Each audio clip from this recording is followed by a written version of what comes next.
এক দশকেরও বেশি সময় ধরে বন্ধ পড়ে রয়েছে কোল্ড স্টোরেজ। আর দীর্ঘদিন বন্ধ থাকায় খারাপ হয়ে যাচ্ছে এই কোল্ড স্টোরেজ। কোটি টাকা দিয়ে তৈরি করা হয়েছিল চন্দ্রকোনার কোল্ড স্টোরেজ, যা এখন নষ্টের মুখে। 2012 সালে কোল্ড স্টোরেজ নির্মাণ হলেও চালু হয়নি। দ্রুত কোল্ড স্টোরেজ খোলার দাবি জানাচ্ছেন কৃষকরা। কোল্ড স্টোরেজ বন্ধের জেরে শুরু হয়েছে রাজনৈতিক তরজা। বিক্রেতারা কি বলছেন শুনুন। স্টোর নেই, স্টোর প্রায় 15 বছর ধরে বন্ধ আছে। স্টোর থাকলে তো আমরা মনে হয় ওইটা রিস্টোর করতে পারতাম, সবজিতে কিছু মনে হয় আমাদের থাকতো। আর পচে যাওয়ার কারণে ফেলে দিতে হচ্ছে আমাদেরকে, পুনরায় লস হচ্ছে আমাদের। স্টোর চালুর জন্য কেউ কিছু উদ্যোগ নেয়নি। উদ্যোগ নিলে আগামী দিন মনে হয় ভালো হবে, আমাদের কিছু স্টোর করে রাখতে পারবো। সরকারের কোটি কোটি টাকা যাচ্ছে, সবাই চুপ। বন্ধ করতে গেলে ওটা তো স্টেট মার্কেটিং এর আন্ডারে রয়েছে। ওনারাই বলতে পারবেন কেন চালু হয়নি। কতদিন থেকে এটা বন্ধ হয়ে পড়ে আছে? প্রায় 12 বছর বন্ধ হয়ে পড়ে। মানে তৈরির পর থেকে বন্ধ? হ্যাঁ, তৈরির পর থেকেই বন্ধ, সমস্ত কিছুই আছে নতুন করা, তারপরেও বন্ধ? তারপরেও বন্ধ। কথা বলবো সুকান্ত আমাদের প্রতিনিধির সঙ্গে। সুকান্ত, কোটি কোটি টাকার সম্পত্তি এভাবে পড়ে থেকে থেকে নষ্ট হচ্ছে, কারো কোনো নজর নেই? একদমই। দেখো মিমি, সেই প্রশ্ন করছে এলাকার মানুষ যে প্রায় 2012 সাল থেকে যে স্টোরটি তৈরি হয়েছিল, যেটি প্রায় কোটি টাকা খরচে তৈরি করা হয়েছিল, তার দরজাই খোলা হয়নি বলে দাবি করছেন এলাকার মানুষ। তোমাকে জানিয়ে রাখি, চন্দ্রকোনা এবং পাশেই গড়বেতা এই এলাকার সবজি চাষ ব্যাপকভাবে হয়। আর এই সবজি চাষের চাষিরা যাতে সবজি মজুত করতে পারে তার জন্যই এই স্টোরের নির্মাণ করা হয়েছিল, এবং তা প্রায় দশক কেটে গিয়েছে, কিন্তু এখনো পর্যন্ত তার গেট খোলা হয়নি। এলাকার ব্যবসায়ী থেকে কৃষক তারা দাবি করছেন যে এই স্টোর যদি চালু থাকতো তাহলে তাদের ক্ষতির সম্মুখীন করতে হতো না। কেন? তারা সবজি নিয়ে এসে যখন বাজারে বিক্রি করতে আসেন, বিক্রির পর অবশিষ্ট সবজি তারা এই স্টোরেজে রাখলে তারা পরের দিন সেই সবজি বিক্রি করে আবার মুনাফা করতে পারতো। কিন্তু এক্ষেত্রে তাদের সেই সবজি নষ্ট হয়ে যাচ্ছে, বা কোনো সবজিকে তারা বেশি দিন রাখতে পারছেন না, তার ফলে সমস্যায় পড়ছেন। প্রশাসনের কাছে জানানো হয়েছে চন্দ্রকোনাকে রেগুলেটেড মার্কেট থেকেই এইটি দেখভাল করার কথা, কিন্তু কোনো কারণে সেই কারণ কিন্তু এখনো পর্যন্ত জানা যাচ্ছে না যে কেন এই স্টোরটি চালু করা হয়নি। তবে কয়েকদিন আগে ঘাটালের মহকুমা শাসক এবং চন্দ্রকোনা 2 ব্লকের বিডিও ওই জায়গায় গিয়েছিলেন, এবং গিয়ে তিনি অবশ্য পরিষ্কার জানিয়ে দিয়েছেন যে রেগুলেটেড মার্কেটের কর্মীদেরকে যে দ্রুত যাতে এই স্টোরটি খোলার কাজ করা হয়, এবং এখন দেখার যে কত দ্রুত এই স্টোরটি চালু করা হয় কৃষকদের সাথে। ধন্যবাদ সুকান্ত। কয়েকদিন আগেই ঘাটালের মহকুমা শাসক সুমন বিশ্বাস তিনি সবজির বাজার পরিদর্শন করতে আসেন, এবং সেখানে ব্লকের বিডিও সহ চন্দ্রকোনা রেগুলেটর মার্কেট অফিসারদের নির্দেশ দিয়েছেন কুল চেইন সিস্টেম চালু করার বিষয়টি গুরুত্ব সহকারে দেখার জন্য। শুনুন কি বলেছেন। এটা একটা গভর্নমেন্টের স্টোরেজ আছে এখানে, কোল্ড স্টোরেজ যদি চালানো যায় সেটা, তাহলে সবজির দাম যখন কম থাকে তখন চাষিরা এখানে রাখতে পারবে, যখন দাম বাড়বে সেটা বেশি দামে একটু বিক্রি করতে পারবে। তো সেই জন্য বললাম বিডিও সাহেব যদি উদ্যোগ নেয় এটা ভালো একটা কাজ হতে পারে। কেন এতদিন ধরে চালু করা গেল না এই কোল্ড স্টোরেজ, তাই নিয়ে শুরু হয়েছে রাজনৈতিক তরজা। শাসক দল তৃণমূলকেই বিঁধেছে বাম বিজেপি। কৃষির স্বার্থে, কৃষকের স্বার্থে এই সরকার চিরকালই স্বৈরাচারীর ভূমিকা পালন করেছে। তারই প্রমাণ চেন কুলিং সিস্টেমকে বন্ধ করে ফেলে রাখা। যে কৃষক তার অতিরিক্ত ফসল বিক্রি করতে না পারলে কম দামে বাধ্য হয়ে বিক্রি করে বাড়ি ফিরে না যেয়ে সেই ফসলকে ওই কুলিং সিস্টেমের মধ্যে রেখে 2 দিন বা 5 দিন পরে বিক্রি করার সম্ভাবনা বা সুযোগের জায়গা পেত, সেটা এই সরকার মেরে ফেলেছে।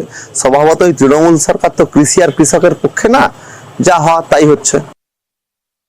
আমাদের এরিয়া কৃষি প্রধান এরিয়া, তো এখানে সবার আগে কৃষকদের কথা ভাবনা চিন্তা করা উচিত, কিন্তু এই সরকার দেখুন কোনো ভাবনা চিন্তার বালাই নাই। কৃষকরা এই ব্যাপারে অনেকবারই আন্দোলন করেছে, বলেছে, তারপরেও কোনো বিন্দুমাত্র এদের কোনো হেলদোল নেই। স্বাভাবিকভাবে এদের কাছ থেকে এই জিনিস আশা করা কখনোই সম্ভব নয়। এরা যেখানে কাটমানি পাবে সেদিকেই এদের নজর, যেখানে টাকা রোজগার করতে পারবে সেদিকেই এদের নজর। সেই সব কাজ এরা ভালো করতে জানে, এই মানুষের কথা এরা হচ্ছে ভালো না। বাজেটে চা শিল্পের জন্য কোনো ঘোষণা নেই, এ নিয়ে চা বাগান মালিকদের মধ্যে ক্ষোভ। চা শিল্পের জন্য এককালীন আর্থিক সাহায্যের দাবি কেন্দ্রের কাছে দাবি তুললেন দার্জিলিং এর বিজেপি সাংসদ রাজু বিস্তা। এতদিন কোথায় ছিলেন? বিজেপি সাংসদকে পাল্টা প্রশ্ন বিরোধীদের। इंडस्ट्री नॉर्थ बंगाल में और विशेष करके दार्जिलिंग में बहुत अच्छी अवस्था में नहीं है, और ऐसा ही चलता रहा तो 10 साल बाद शायद ही कोई चाय इंडस्ट्री को चलाना चाहेगा। चाय का रेगुलेशन में ही कीबोर्ड उलझा हुआ है, उसमें भी परिवर्तन होने की आवश्यकता है। ये विषय मैंने बहुत प्रमुखता से रखी है। উনি তো এবারই প্রথম এমপি হলেন না, 5 বছর কাটিয়ে এসছেন। এই চা শিল্পের কথা তো অনেক আগেই মনে করার কথা রাজু বিস্টের, এতদিনে মনে পড়লো কেন? বাজেটে একটি পয়সাও বরাদ্দ করেনি, তাহলে এদের এই স্তোক বাক্য দেওয়ার কোনো মানে হয় না রাজু বিস্টি। এই সরকার যতদিন পর্যন্ত ক্ষমতায় থাকবে চা শিল্পের শ্রমিকদের উন্নতি হবে না, হতে পারে না। সবুজে ঘেরা চা বাগান, এই বাগান ঘিরেই শিল্প, চা শিল্প। সেই শিল্প দীর্ঘদিন ধরে ধুঁকছে। কেন্দ্রীয় বাজেটে চা শিল্পের জন্য কোনো ঘোষণা হয়নি। এ নিয়ে ক্ষোভ বেড়েছে চা বাগান মালিকদের সংগঠনের মধ্যে। আমরা খুবই হতাশ এবং অবাক। চায়ের বাজার মন্দা যাওয়ার জন্য চা শিল্প ধ্বংসের মুখে এসে দাঁড়িয়েছে। সরকার আমাদের পাশে দাঁড়াবে এটাই তো আমাদের আশা ছিল, কিন্তু হয়তো কোনো কারণে সরকার আজকে আমাদের এই চা শিল্পের বাজেটে তার উল্লেখ নেই। অর্থকরী ফসল চা, উত্তরবঙ্গে আয়ের বড় ভরসা, কিন্তু চা শিল্পে ভাটা চলছে। অনেক চা বাগান বন্ধ, অনেক কারখানায় তালা, চা শ্রমিকদের দুর্ভোগ চরমে উঠেছে। বাজেটে চা শ্রমিকদের উন্নতির জন্য 1000 কোটি টাকা বরাদ্দ করেছে কেন্দ্র, কিন্তু চা শিল্পের জন্য বরাদ্দ নেই।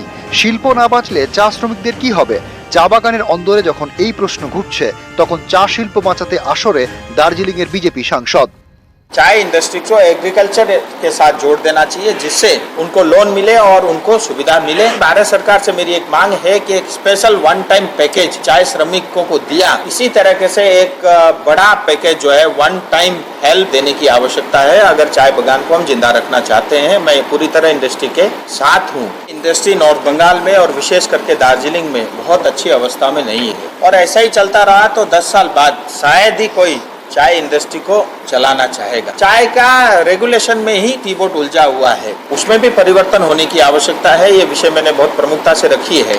এসব কথা কোনো অর্থ হয় না। স্বয়ং প্রধানমন্ত্রী 14 সালে নির্বাচনের সময় মনাগুড়ি সভা থেকে বলেছিলেন যে 8টা রুগ্ন চা বাগান, সেই চা বাগানগুলো কেন্দ্রীয় সরকার অধিগ্রহণ করে তার পুনর্জীবন ঘটাবেন।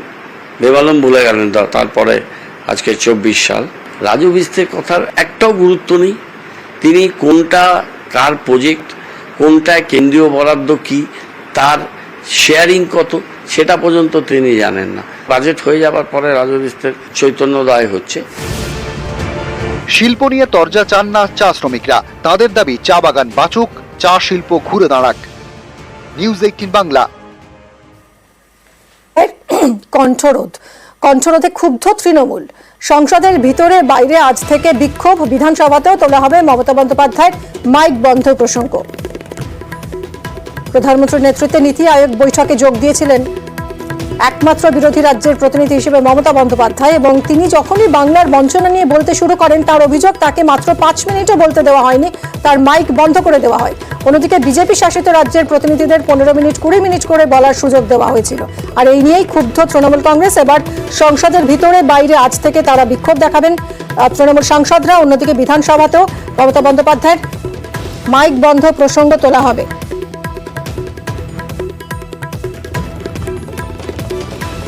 বিধানসভাতেও নিন্দা প্রস্তাব এনে সুর চড়াতে চাইছে তৃণমূল কংগ্রেস। অন্যদিকে সংসদেও তৃণমূল সাংসদরা আজ ভিতরে বাইরে বিক্ষোভ দেখাবেন এই ইস্যুতেই।